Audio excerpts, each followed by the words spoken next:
নমস্কার বন্ধুরা, এবার আমি আপনাদের তৈরি করে দেখাবো পেয়ারার জেলি।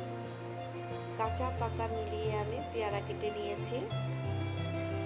পেয়ারাগুলোকে আমি একটা প্রেসার কুকারে ট্রান্সফার করে দেব এবং সম পরিমাণ জল দিয়ে কুকারের ঢাকনা লাগিয়ে আমি ওটাকে মোটামুটি 5 মিনিটের জন্য বসিয়ে দেব। মোটামুটি একটা হুইসেল মারলেই এটাকে আমরা অফ করে দেব।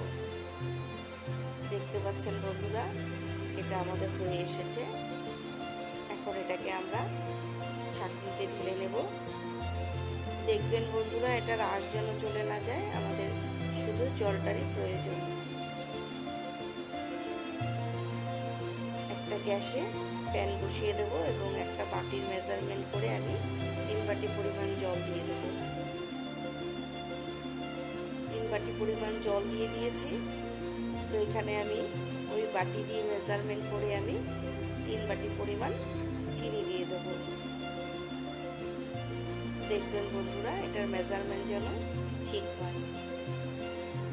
তো দিয়ে আমরা অনবরত নাড়তে থাকতে হবে। একটা লেবু রস বের করে আমরা এটাতে ঢেলে দেবো, যাতে চিনিটা ক্যারামেলাইজ হয়ে না যায়। দেখতে পাচ্ছেন বন্ধুরা, একটু নাড়াচাড়ার পর দেখছেন একটু ফ্যান চলে আসছে উপরে, সেটা আমরা ছাঁকনির সাহায্যে ফেলে দেব, যেটা কিনা আপনাদের দেখাতে ভুলে গিয়েছি।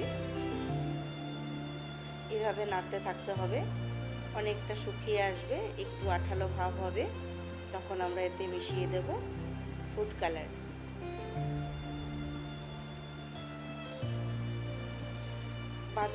বাজার থেকে যে কোনো ভালো কোম্পানির একটা ফুড কালার নিয়ে 3-4 ফোঁটা মতো ফুড কালার মিশিয়ে দিলেই এটার কালারটা খুব সুন্দর আসবে।